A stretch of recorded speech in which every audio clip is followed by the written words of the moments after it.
मार्ग से संबंधित हम बुद्धिजीवों के दिमाग में एक प्रश्न हमेशा जान पड़ता है कि क्या परमात्मा प्रारंभ के कर्म पाप नाश कर देता है या वे पाप हमें भोगने होंगे। इसी प्रश्न को सुलझाने के लिए आज हम जानेंगे दो संतों के विचार। पहले कृष्ण प्रिया जी के विचार जानते हैं हम, उसके बाद इसी प्रश्न को सुलझाने के लिए हम जानेंगे संत रामपाल जी महाराज के विचार। तो ज्ञान चर्चा शुरू करने से पहले चैनल को सब्सक्राइब कर लें। पहले हम आपको देवी कृष्ण प्रिया जी का परिचय करा देते हैं। देवी जी वृंदावन की मूल निवासी हैं और 26 जनवरी 1997 को इनका जन्म हुआ था। देवी जी ने 8 वर्ष की उम्र से ही श्री भागवत कथा करनी शुरू कर दी थी और अब तक ये 400 कथाएं कर चुकी हैं। शाम शाम रटते रहो जब तक देह में प्राण, कबहू तो दीन दयाल के भनक पड़ेगी तो आए सभी। हे गोपाल राधा कृष्ण गोविंद गोविंद। देवी कृष्ण प्रिया जी के इष्ट देव विष्णु अवतार श्री कृष्ण जी हैं। अब देवी जी से जानते हैं कि क्या भगवान प्रारंभ के पाप कर्म नष्ट कर देता है। देखिए यह वीडियो। तो जो आप कर्म कर देते हैं परिणाम स्वरूप आपको भोगना ही पड़ेगा, ये अटल सत्य है। वह परमात्मा जगत नियंता है, हर चीज को देख रहे हैं और व्यक्ति जो जो कार्य करता है उसका परिणाम भी दे रहे हैं। जैसा जैसा कर्म करता है वैसा वैसे भोगते भी हैं, लेकिन भगवान केवल दृष्टा बनकर देख रहे हैं। कई बार तो लोग यही सोचकर बैठ जाते कि नहीं हम इतना भजन करते हैं लेकिन भगवान को देखो वो हमको इतना कष्ट दे करके बैठे हैं, हमारा कष्ट जाता ही नहीं है क्योंकि हमने कर्म ही ऐसे किए हैं। वह परमात्मा तो बड़े दयालु हैं कि अगर हमारे कर्मों का लेखा जोखा हमें एक ही जन्म में मिल जाए तो आप झेल ना पाए। यहाँ देवी कृष्ण प्रिया जी का कहना है कि भगवान प्रारंभ के पाप कर्म नष्ट नहीं कर सकता, यह अटल सत्य है। लेकिन भगवान दयालु इसलिए है क्योंकि वह उन पाप कर्मों को बांट कर देता आपको अलग अलग जन्मों में। एक जन्म में दे दे तो शायद हम वह कष्ट सहन न कर पाए। केवल इसीलिए भगवान की भक्ति करनी चाहिए। आगे देवी जी श्री कृष्ण जी का उदाहरण देकर समझाती हैं कि प्रारंभ का कर्म श्री कृष्ण जी को भी भोगना पड़ा। देखिए इस वीडियो क्लिप में। जरा विचार करें, भगवान श्री राम ने बाली को छुपकर बाण मारा था और इसके लिए वैसे तो वो परमात्मा है, इन सब कार्यों से दूर रह सकते हैं, श्रापों को मुक्त कर सकते हैं। वही जब द्वापर युग में कृष्ण बनकर आए तो उन्होंने उसको बदले को पूर्ण करने के लिए उसी बाली को दूसरे जन्म में जरा बनाया था। और द्वापर युग में वही जरा ने जब बाण मारा ठाकुर जी के चरणों में लगा था, तब वो रोने लगा, हे प्रभु ये मैंने क्या किया, मुझे मृत्यु दंड दे दीजिए। तब प्रभु कहते हैं जरा इसमें तुम्हारा अपराध नहीं है, ये तो वैर है, जो व्यक्ति कर देता है वो आपको भोगने पड़ते हैं। जब कर्म हमारे सामने उपस्थित होते तब हमारे पास निर्णय होता है हमें क्या करना चाहिए क्या नहीं करना चाहिए। और एक बार कर्म कर दिया तो फिर वही एक पैर की तरह आपको भोगना अनिवार्य है, टालने से भी नहीं टलेगा। ये थे देवी जी के विचार, जिन्होंने बताया कि प्रारंभ का कर्म भोगना होगा, जैसे श्री कृष्ण जी ने भोगा, उसे टाला नहीं जा सकता। अब जानते हैं संत रामपाल जी महाराज के विचार कि क्या भगवान प्रारंभ के कर्म को टाल सकता है। जितने भी ऋषि महर्षि संत हुए हैं ये कहते हैं कि प्रारब्ध का कर्म प्राणी को भोगना ही पड़ता है, भोगे से ही समाप्त होता है। बृहस्पति जी देवताओं के गुरु हैं और देवताओं के गुरु क्या कहते हैं कि इंद्र को बता रहे हैं कि जो आपको सुख प्राप्त है और जो आपको दुख प्राप्त है ये आपके पाप और पुण्य अक्षय हो रहे हैं, नाश हो रहे हैं, और यही तरीका है इनके नाश करने का। जैसे आप सुखी हो तो आपके पुण्य नाश हो रहे हैं, उनका भट्ठा बैठ रहा है पुण्यों का, और यदि आप दुखी हो तो आपके पाप नाश हो रहे हैं। ये प्रोसीजर, ये प्रोसेस बताया इन्होंने, लेकिन ये है इनका अपना लोक वेद, न ये वेदों का ज्ञान है और न ही ये कोई और अन्य किसी जिसने परमात्मा प्राप्ति की है उस महापुरुष का विधान है। वेदों में लिखा 8वें अध्याय के 13वें श्लोक में मंत्र में यजुर्वेद में कि परमात्मा तो घोर पाप का भी नाश कर देता है। किसी भी प्रकार का संकट आप प्राय भगवान उसको दूर कर सकता है। पुण्यात्माओं, यदि प्राणी को जैसा उसके भाग्य में है वैसा ही भोगना पड़े तो कोई ना भक्ति करे और ना भगवान की जरूरत फिर हमने। फिर आवश्यकता क्या है परमात्मा की? जिसके ऊपर कैर टूटना वो टूटेगा, फिर क्या की भक्ति करेगा वो? कर ली भक्ति फिर तो गुट्टी लावेगा, वो शराब पीने लगेगा या डाके मारेगा कि तो चोरी करेगा। तो इन लोगों ने बिगाड़ दिया पूरा समाज, क्योंकि पहले आत्मा सबसे पहले परमात्मा से ही राहत चाहती है। परमात्मा से राहत ना मिलने से फिर ये बकवाद करने लग जाती है मन के अधीन होकर। और जब परमात्मा का सहयोग आपको मिलेगा, आपको इतना सुख देगा भगवान, इतना बेनिफिट देगा, इतना आपको जो है बरकत देगा, आप सोच भी नहीं सकते हैं। और फिर आपको ज्ञान हो जाएगा तो जहर खाना है, किसी चीज़ का पैसा मिलावट करके लेना या वैसे रिश्वत लेना, चोरी करना, दान दहेज लेना, ये तो विष खाना है, विष। और फिर कहते हैं जैसे किर का जहर का रंग होरी हो, कहो कौन तिस खाव राम रंग होरी हो। कहते हैं परमात्मा के नाम से होरी माने खुशी होगी, और जहर के किर का जहर का कण भी कौन खाओगा? न्यू पता लग गया यू कण पड़ा जहर का, विष का हाथ भी ना लावा आदमी। तो ये जो भी आज आप अज्ञानतावश से रिश्वत लेते हो, चोरी करते हो, किसी और से धन लेकर नहीं देते हो, इस आध्यात्मिक ज्ञान से आपको पता चलेगा ये विष खा रहे हो, विष। और फिर इस जहर न कौन खाएगा?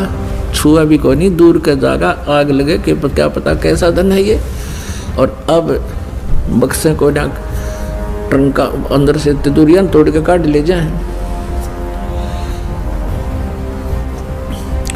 अब देखो पीछे पंजाब प्रांत में उग्रवाद फैल गया था, युवा बच्चे किसी के भ्रमित किए हुए अपराधी बन गए थे। फिर भारत सरकार ने उनसे कहा था भाई जिसने जो भी अपराध कर लिया सो कर लिया, अब जो भी व्यक्ति अपने पिछले आगे कोई अपराध ना करने की प्रतिज्ञा करेगा और मुख्य धारा में आ जाएगा तो उसके सारे मुकदमे वापस ले लिए जाएंगे। और ऐसा ही हुआ था। और उसके बाद देखो कैसी शांति होगी। तो इसकी किसी आधार से भी थ्योरी ठीक नहीं। ये कहता है कि यदि कोई राजा अपराधी का अपराध क्षमा कर दे तो कोई नहीं डरे, दूने पाप करेंगे। देखो आध्यात्मिक मार्ग ऐसा ही है। अनजानपने में जिससे जो गलतियां होगी वो उन बच्चों जैसी थी जो उग्रवाद में शामिल हो गए थे अनजानपने में, और फिर उनको उसका पता लग गया कि तो गलत काम हो गया, वो मुख्य धारा में आ गए, फिर शांति होगी, वो फिर सभ्य समाज में आ गए और सभ्य बन गए। इसी प्रकार हम सभी अज्ञानतावश जो भी पाप कर लिया, किसी ने मांस खा लिया, चोरी कर ली, जारी कर दी, कोई और गलतियां होगी, वो अज्ञानता से और किसी के कुसंग से होगी। अब हम फिर मुख्य धारा में आ जाएंगे, भगवान हमारे सारे मुकदमे वापस ले लेगा। जब ही सतनाम हृदय धरो भयो पाप को नासे, जैसे चिंगारी अग्नि की भाई पड़े पुराने घासे। और ये तो इसका प्रैक्टिकल ये भी झूठा हो गया इस संसारिक दृष्टिकोण से जिसने इसने उदाहरण दिया। और अब वेद फेल करेंगे इनकी अज्ञानियों की थ्योरी को। वेद बताते हैं कि परमात्मा घोर पाप का भी नाश कर देता है, ये देखिएगा ये जरूर। और इसको इस अनुवाद भी दानंद जी ने कर रखा है। इसने प्रकाशक है सार्वदेशी कार्य प्रतिनिधि सभा 2/5 महर्षि सिद्धांत भवन रामलीला मैदान नई दिल्ली से। मुद्रक ये Prince offset printers 1510 Pataudi house Daryaganj नई दिल्ली से। और महर्षि दानंद सरस्वती कृत इसका अनुवाद किया इसने। यही is not writer of the Vedas, ये वेदों का लेखक नहीं है, वेदों का अनुवाद करता है महर्षि दयानंद। ओनली अनुवाद में भी इसने, ये देखिएगा 8वें अध्याय का 13वां मंत्र, ये है अध्याय 8 यजुर्वेद 8वां अध्याय 241 पृष्ठ पे। यहाँ पर है ये 13वां मंत्र और इसका अनुवाद इन्होंने किया है यहाँ पर 242 पृष्ठ पे। यजुर्वेद ये 242 पृष्ठ पे ये अर्थ है, हे सबके उपकार करने वाले मित्र आप। ये मित्र का अर्थ इसने उलझाने के लिए लिखा या परमेश्वर के लिए है। इसने सत्यार्थ प्रकाश में खुद कहा है प्रथम अध्याय में कि सबका सबसे हितकारी होने के कारण, हितैषी होने के कारण परमेश्वर का नाम मित्र है। तो हम यहाँ परमेश्वर कहेंगे, हे सबके उपकार करने वाले परमेश्वर, दान देने वाले के अपराध के विनाश करने वाले हो। यानी जो दान देता है उसके प्रारब्ध में जो पाप हैं उनका नाश कर देते हो। यानी कुछ ऐसे पाप हैं जो दान से नष्ट होते हैं, कुछ ऐसे पाप हैं जो अपनी सेवा से साफ होते हैं, कुछ ऐसे पाप हैं स्वाध्याय से साफ होते हैं, नाश होते हैं, कुछ ऐसे पाप हैं जो सतनाम से ही, जो किसी से भी ना हो पर सतनाम से होते। तो यहाँ लिखा है कि दान देने वाले के अपराध के विनाश करने वाले हो। वेद बता रहे हैं भगवान की महिमा।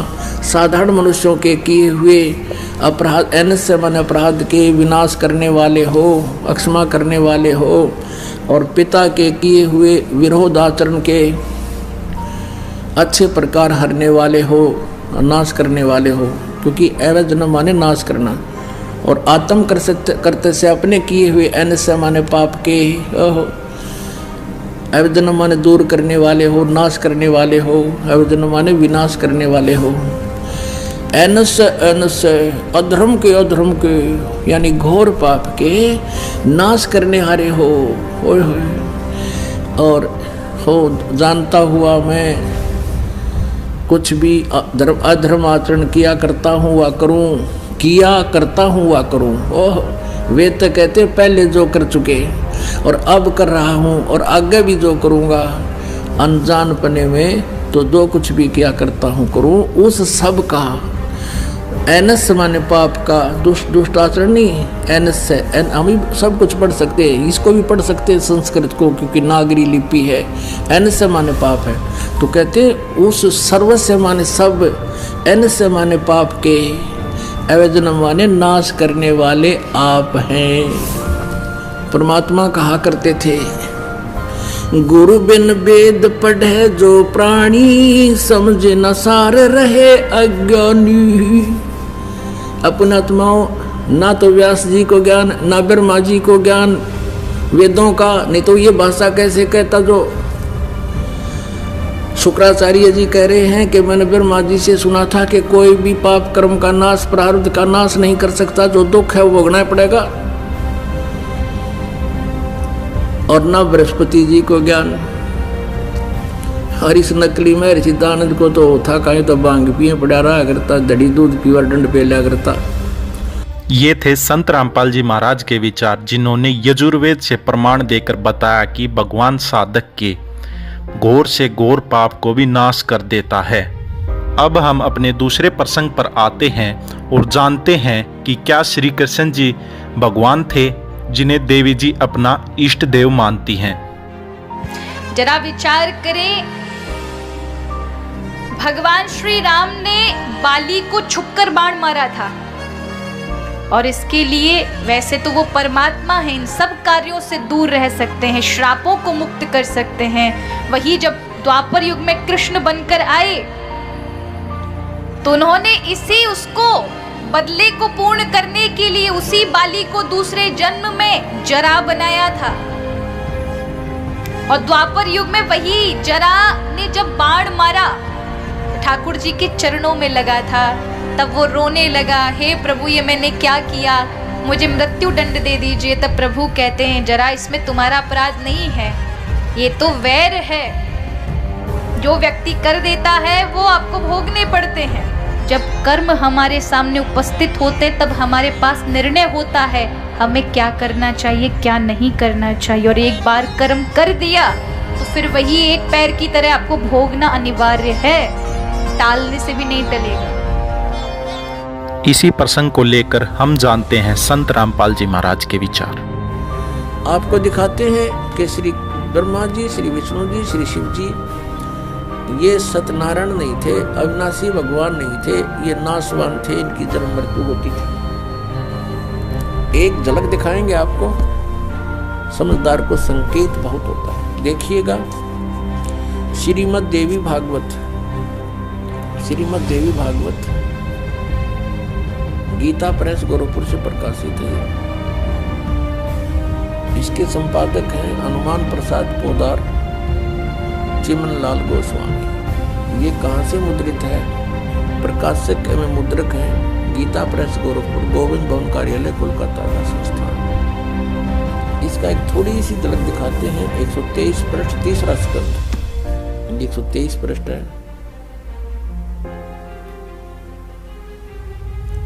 तीसरा स्कंद। भगवान विष्णु, श्री विष्णु जी अपनी माता दुर्गा की स्तुति करते हुए बता रहे हैं, तुम शुद्ध स्वरूपा हो, ये सारा संसार तुम्हीं से उद्भासित हो रहा है। मैं ब्रह्मा और शंकर हम सभी तुम्हारी कृपा से विद्यमान हैं। हमारा आविर्भाव और तिरोभाव हुआ करता है। आविर्भाव माने जन्म और तिरोभाव माने मृत्यु। हमारा तो जन्म और मृत्यु हुआ करता है। केवल तुम ही नित्य हो, जगत जननी हो, प्रकृति और सनातनी देवी हो। ये प्रकृति दुर्गा को कहते हैं, ये भी ध्यान रखना, ये गीता जी में काम आओगा आपका। भगवान शंकर बोले, देवी यदि महाभाग विष्णु तुम्ही से प्रकट हुए हैं तो उनके बाद उत्पन्न होने वाले ब्रह्मा भी तुम्हारे बालक हुए। फिर मैं तमोगुणी लीला करने वाला शंकर क्या तुम्हारी संतान नहीं हुआ? अर्थात मुझे भी उत्पन्न करने वाली तुम ही हो। ये स्पष्ट हो गया। शंकर भगवान कहता है कि मैं जब ब्रह्मा भी आपसे उत्पन्न हुआ तो उसके बाद मेरी उत्पत्ति हुई, क्या मैं आपका बच्चा नहीं हुआ? मुझे भी उत्पन्न करने वाली तुम ही हो। शिवे, संपूर्ण संसार की सृष्टि करने में तुम बड़ी चतुर हो। ये शिवे उसी को बोलते हैं, दुर्गा को। इस संसार की सृष्टि, स्थिति और संहार में तुम्हारे गुण सदा समर्थ हैं। उन्हीं तीनों गुणों से उत्पन्न हम यानी ब्रह्मा, विष्णु एवं शंकर, रजगुण ब्रह्मा, सतगुण विष्णु, तमगुण शिव जी, शंकर भगवान नियमानुसार कार्य में तत्पर रहते हैं। अब इस पवित्र पुराण में, इस श्रीमद् देवी भागवत पवित्र पुराण ने 4 कंसेप्ट क्लियर कर दिए। एक तो ये कि ब्रह्मा विष्णु महेश नासवान है, इनकी जन्म मृत्यु होती है, ये सत्यनारायण नहीं है। और दूसरा ये हो गया कि दुर्गा इनकी माता है तीनों की। तीसरा ये हो गया कि रजगुण ब्रह्मा, सतगुण विष्णु, तमगुण शिव जी।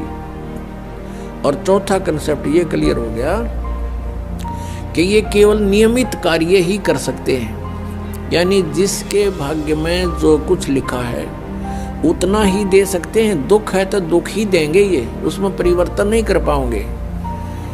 और सुख है आपके भाग्य में तो उसको भी यदि आप इनकी भक्ति करते हो तो निर्बाध दिला देंगे। लेकिन ये कर्म, आपके कर्म में दुख है तो उसको परिवर्तन नहीं कर सकते। ये किसी भी प्रकार के पाप कर्म दंड का नाश नहीं कर सकते, न संचित कर्म को नाश कर सकते और न ही ये प्रारब्ध के कर्म का नाश कर सकते। और संचित जो हम कर रहे हैं, जो क्रियावान है, ये भी उसको नहीं बदल सकते। जैसे महाभारत का युद्ध हुआ, श्री कृष्ण जी ने बहुत कोशिश की, यानी विष्णु जी ने, कि ये युद्ध ना हो। उनके 100 प्रयत्न करने पर भी युद्ध होकर ही रहा। तो जो क्रियावान कर्म थे वह भी ना बचे, उनको भी नहीं चेंज कर सके। कितना अनर्थ हुआ करोड़ों व्यक्ति मारे गए, वो सारा पाप पांडवों के सिर पर रखा गया। और प्रारब्ध के कर्म को ये अपना भी नहीं काट सकते। प्रारब्ध तो दूसरों का नहीं कैसे काटेंगे। जैसे श्री राम रूप में श्री रामचंद्र जी ने सुग्रीव के भाई बाली को मारा था, धोखा देकर वृक्ष की ओट लेकर तीर मारा था, उसका भी बदला देना पड़ा, वो भी कर्म दंड भोगना पड़ा। उसके प्रारब्ध में लिखा गया वो कर्म श्री कृष्ण रूप में। जो बाली वाली आत्मा थी वो तो एक शिकारी बना, और श्री राम वाली आत्मा श्री कृष्ण बने। और श्री कृष्ण जी का वध विषाक्त तीर यानी जहर से बुझे हुए तीर मारकर उस एक शिकारी ने उनका वध किया। तो उनका अपना भी कर्म भोगना पड़ा उन भगवानों को, जिनकी हम गुण गाया करते थे, जिनको सर्वशक्तिमान बताया करते थे, तो वो भी सर्वशक्तिमान नहीं पाए। ये अविनाशी भी नहीं पाए, क्योंकि इनकी जन्म मृत्यु होती है। इनके पिता कौन है? इनके पिता काल रूपी ब्रह्म है। पुण्यात्माओं, सत्संग के अंदर परमात्मा की याद दिलाई जाती है, आत्मा और परमात्मा की स्थिति बताई जाती है, कौन से कर्म अच्छे हैं कौन से बुरे हैं ये याद दिलाई जाती है। और आपको जो मिशन से जुड़ता है, जो भगवान चाहता है, उसको स्ट्रिक्टली कहा जाता है कि ये पाप नहीं करोगे, ऐसा नहीं करोगे तो तुम सफल होगे, सच्चाई है ये। तो फिर वो आपके क्रियावान कर्म भी बदलवा दिए जाते हैं। जैसे कोई शराब पीता है, कोई चोरी करता है, कोई मिलावट करता है, कोई जारी करता है, कोई और बकवाद करता है, वो सब छुटवाई जाती है। वो क्रियावान कर्मों को भी चेंज कर दिया जाता है। प्रारब्ध के अंदर आपकी किस्मत में कोई जबरदस्त दुख है, उसको भी परमात्मा हल्का करके नाश कर देते हैं। परमेश्वर शरण में आने से आई टले बला, और जय मस्तिष्क में जय भाग्य में सूली हुआ कांटे में टूट जाए। यदि आपके भाग्य में कहीं मृत्यु दंड लिखा हो, कहते कांटा लाग के, मनमाने ठोकर लाग के, अंगूठा फूट के जीवन बच जाए, इतना हल्का करके परमात्मा वो कबीर परमेश्वर आपके प्रारब्ध में लिखे हुए पाप कर्म का विनाश कर देते हैं। और संचित जो कर्म आपके वहां रखे हैं डिपॉजिट, उसका भी नाश कर देते हैं। क्या बताते हैं परमेश्वर अपनी महिमा? आप ही बताओ आकर के। जब ही सतनाम हृदय धरो, भयो पाप को नाश, जैसे चिंगारी अग्नि की भाई पड़े पुराने घास। हमारे संचित कर्मों का ढेर लगा पड़ा है। हम आप जी को अब मिली है सत साधना, जो सच्ची साधना करनी चाहिए थी। इस सत साधना को ना करके हम जितने भी क्रियाएं करते थे वो शास्त्र विधि को त्याग कर मनमाना आचरण। हमारा कार्य केवल इतना था कि हमने मानव समाज के सामने दोनों मत रखे। अब यह कार्य आपका है कि आपको कौन सा मत प्रमाण स्वरूप स्वीकार है और कौन सा नहीं। यह आपको देखना है कि कौन आपके मानव जीवन को नष्ट कर। धन्यवाद। इस वीडियो के बारे में अपनी राय नीचे कमेंट सेक्शन में हमें बताएं और अपने दोस्तों के साथ ये वीडियो शेयर करना ना भूलें। ऐसे और वीडियो देखने के लिए चैनल को सब्सक्राइब करें और वीडियो को ज़्यादा से ज़्यादा शेयर करें। और हाँ, वीडियो के बारे में अपनी महत्वपूर्ण राय हमें कमेंट बॉक्स में जरूर बताएं। धन्यवाद।